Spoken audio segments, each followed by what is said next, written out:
අපි අද කතා කරනවා මේ පුංචි බබාලට කෑම දෙන්න පටන් ගත්තට පස්සේ අම්මලා අහන ප්‍රශ්නයක් තමයි සීනි සහ ලුණු හඳුන්වලා දෙන්නේ කොයි කාලෙද කියලා. ඇත්තටම සීනි සහ ලුණු කියන එක මම නම් හඳුන්වන්නේ අපිට ලෙඩ ගේන රස දෙක කියලා. ලංකාවේ මිනිස්සුන්ට වැඩිපුරම ලෙඩ හදන්නේ බෝන ඕන රෝග විශේෂයෙන් හදන්නේ මෙන්න මේ කියන රසවල් දෙක.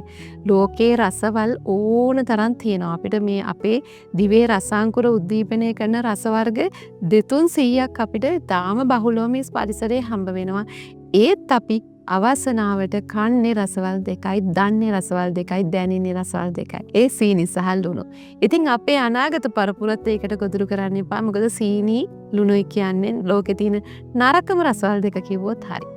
ඉතින් සාමාන්‍යයෙන් පුංචෙකුට මම කියන්නේ සීනි සහ ලුණු කවද්ද හඳුන්වලා දෙන්නේ කියලා අම්මා කෙනෙක් ඇහුවොත් මන් දෙන උත්තරේ කවදාවත් හඳුන්වා නොදී ඉන්න කියන එක. මොකද අපි සාමාන්‍යයෙන් නීතියක් විදියටම දාලා පුංචන්ට සීනි සහ ලුණු දෙන්න එපා කියනවා මුල් අවුරුද්දේ.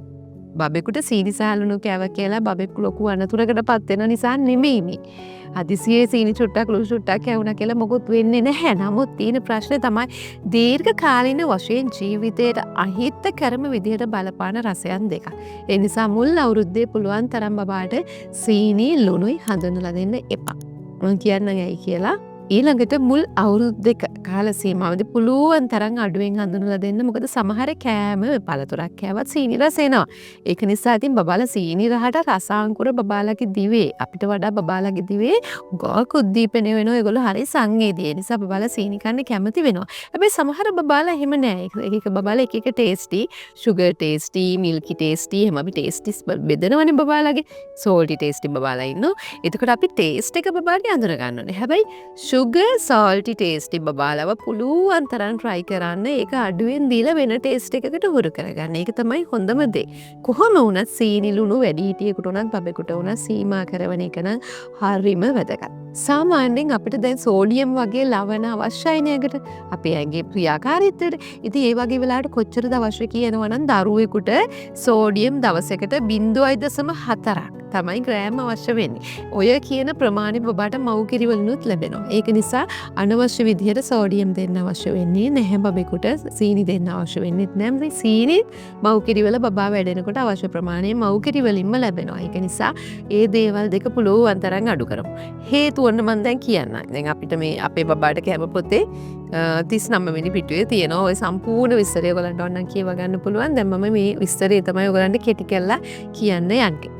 එතකොට සීනි සහ ලුණු මාරක දෙකක් අපිට තියෙනවා. පළවෙනිම එක තමයි පැංචෙකුට සීනි සහ ලුණු හඳුන්වලා දුන්නම මුල් කාල සීමාව ඒගොල්ලන්ගේ වකුගඩු හොඳටම ක්‍රියා කරන්නේ නැහැ. අපරිණිත වකුගඩු වලට පෙරා ගන්න. අතිරික්ත සෝඩියම් වැඩිපුර සෝඩියම් ගියොත් පෙරා ගන්න අමාරු වෙනවා. විශේෂයෙන්ම මුල් අවුරුදු දෙක වගේ කාල සීමාවෙදී බබාට අධික ලුණු සහිත කෑම වර්ග. අධික ලුණු කියලා කියන්නේ ග්‍රෑම් 100ක 0.6ක් අඩංගුයි නම් ග්‍රෑම් 100ක් ගත්තම යම්කිසි ආහාරයක ග්‍රෑම් 0.6ක් අඩංගුයි නම් සෝඩියම් ලවණ ප්‍රමාණය, සෝඩියම් ක්ලොරයිඩ් ප්‍රමාණය අපි කියනවා ඒකේ අධික ලුණු සහිතයි කියලා. එතකොට අපි ඒක සාමාන්‍යයෙන් මැන ඉන්න බැහැනි මිනිස්සෙකුට අපිට කාලා බැලුවම ලුණු රහ දැනෙනවා නම් ඒක බබෙකුට සුදුසු නැහැ.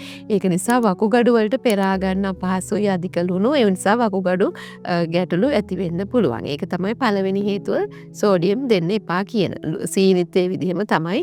ඊළඟට පහුකාලීනව අධික රුධිර පීඩනය, දියවැඩියාව හැදෙන්න උඟාක් හේතු වෙනවා. මේ වගේ දේවල් බබාට ඇබ්බැහි වීම. මං කියවනේ ඒගොල්ලෝ රසාකුර හරි සංවේදී වැඩි කියලා. ඊට පස්සේ ඒගොල්ලෝ ඇබ්බැහි වෙනවා. ඒගොල්ලන්ගේ මොලේ සෛල හරි ඉක්මනට වැඩෙනවනේ. එතකොට රසය සම්බන්ධ පංච ඉන්ද්‍රියන්ගෙන් ලබා ගන්න උත්තේජන වලින් තමයි ඒගොල්ලන්ගේ මොලේ සෛල වැඩෙන්නේ. මොලේ අත්තිවාරම දානවා මුල් අවුරුදු 3. ඔය අත්තිවාරම තමද්දි සීනි කියන්නේ හරි රස දෙයක්, ලුණු කියන්නේ හරි හොඳ දෙයක් කියලා දැම්මට පස්සේ අත්තිවාරම ඇබ්බැහි වෙනවා ඒකට. ඊට පස්සේ මොකද වෙන්නේ? ඇබ්බැහි මත ජීවිත කාලෙ මේගොල්ලෝ හොයන්නේ සීනි ලුණුයි. තේ එකක් දුන්නාම කෑම හරි රස දෙයක් දුන්නාම බොන දෙයක් දුන්නම සීනි මදි කියනවා. කෑම එකක් අරන් ගියාම ලුණු මදි කියනවා. ඒ කියන්නේ ඒක වැඩි හිටියෝ අපේ දන්නේ මේ දෙක විතරයි. ඉතින් ඒක නිසා ඒ ඇබ්බැහිය අයින් කරගන්න ඕනේ. ඒ ඇබ්බැහිය ඊටම නරකයි පහුකාලීන ජීවිත කාලෙට. ඊළඟට තරබාරුව. දියවැඩියාව අනිවාර්යෙන් ළමා දියවැඩියාව ළමා තරබාරුව. ළමා කාලේදී ඇති වෙනවනේ දියවැඩියාවක්. මේ අධික ඉන්සියුලින් ප්‍රතිරෝධී දියවැඩියාවක් ඒක වැඩිපුර ඇති වෙනවා ටයිප් 2 වර්ගයේ දියවැඩියාව. ඊට පස්සේ තරබාරුව. ළමා කාලේ ඇති වෙන අනවශ්‍ය තරබාරුව. ඒ දෙකම වැඩි වෙනවා සීනි සහ ලුණු දෙකම නිසා.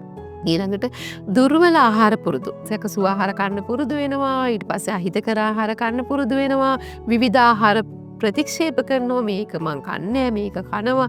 ඊට පස්සේ පෝෂදායී ආහාරවලට තියෙන රුචිය නැති වෙනවා. ඊළඟ එක තමයි ආහාරවල රසයන් විඳින්න දරුවෝ ජීවිතේ විඳින්න හුරු වෙන්නේ නැහැ. ජීවිතේ විඳින්න හුරු වෙන්නේ නැහැ කියන්නේ මෙයාලගේ මොලේ සංවර්ධනයට ලොකු ප්‍රශ්නයක්. මොකද රසය සම්බන්ධව උත්තේජන ලබා ගන්න එයා දන්නේ නැහැ. එයාට බෑ දැන් සාමාන්‍යයෙන් අපි හිතමු මොනවා හරි එළවලුවක් කියලා හිතන කරවිල ගෙඩියක් තිත්ත රසට බබාලා කැමති නෑ තමයි. නමුත් සීනි ලුණු හැබැයි නොඉච්ච දරුවේ තිත්ත කරවිල එකක් පවා විඳින්න රසය විඳින්න දන්නවා. රසයක් කියන එක තේරුම් ගන්නවා. ඒක නිසා ඒ රසයන් විඳින්න දෙන්න බබාගේ මානසික සංවර්ධනයටත් ඒක හරි වැදගත්. ඊළඟට අනිත් එක තමයි දන්ත සෞඛ්‍යය. දන්ත සෞඛ්‍ය ගැන බලුවාම ඔය සීනි රස, ලුණු රසට හැබැයි වෙච්ච හැම දරුවෙක්ම දත් ලොකු වෙනකොට එකක් හරි දිරනවා. එහෙම නැත්නම් දත්වල කටේ ගඳ එනවා. ඒ වගේ සීනි කන බබාලගේ ගොඩාක් වෙලාවට කට ගඳයි. ඒ වගේම ස්කින් එකේ ඔයාලා දන්නවද සීනි වැඩිපුර කන හැම කෙනෙකුගේම හැමේ අවර්ණතා ඒ වගේම තැන් වල පැහැයේ වෙනස්කම් නැති වෙනවා සීනි කෑම නිසා. ඒක නිසා පුළුවන් තරම් බබාලට සීනි ලුණු අඩුවෙන් දෙන්න. හැබැයි බබෙකුට ටිකක් ක්‍රියාශීලී වෙන්න ප්‍රජපේශී වැඩ කරන්න සෝඩියම් ආයන වගේම ග්ලූකෝස් අවශ්‍යයි. ඒතකොට ඒව කොහොමද ගන්නේ? ස්වාභාවික පළතුරු. ස්වාභාවික පළතුරු වල ඕනේ තරම් තියෙනවා සෝඩියමුත් තියෙනවා සීනිත් තියෙනවා ග්ලූකෝසුත් තියෙනවා. එතකොට පොඩි කරපු කෙසෙල් විශේෂයෙන් රටඉදි වල තියෙන සීනි හරිම හොඳයි බබාලගේ ඇඟට. හැබැයි අනවශ්‍ය විදිහට එපා රටඉදි. ඊළඟට රස වර්ග බබාලට පුරුදු කරන්න පුළුවන් තරම් රස විඳින පුරුදු පොතු කෑල්ලක රස විඳින්න සුදු ලුණු ටිකක් එයාගේ ආහාරයට එකතු කරලා රස විඳින්න දෙන්න. බැසිල් ටිකක් එකතු කරලා රස විඳින්න දෙන්න. කුළු බඩු වල රස විඳින්න දෙන්න. ඔය වගේ රස විඳින්න දුන්නම එයාලා අර සීනි සහ ලුණු කියන රසයන් දෙක මොනවද කියලා හිතයි මෙච්චර රසයන් ලෝකෙ තියෙන්නේ. ඒක නිසා අනිවාර්යෙන්ම බබෙකුට සීනි සහ ලුණු ජීවිත කාලෙම පුළුවන් තරම් අඩු කරගන්න විදිහට පුංචි කාලයාගේ ආහාර රටාව සකස් කරලා දෙන්න. ඒක අම්ම කෙනෙක්ගේ ලොකු වගකීමක්.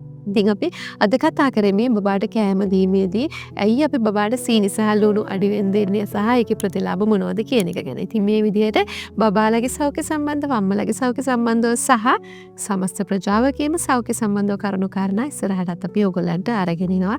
රැඳිලා ඉන්න ආරාධනා කරනවා අපේ නාලිකාවත් එක්ක.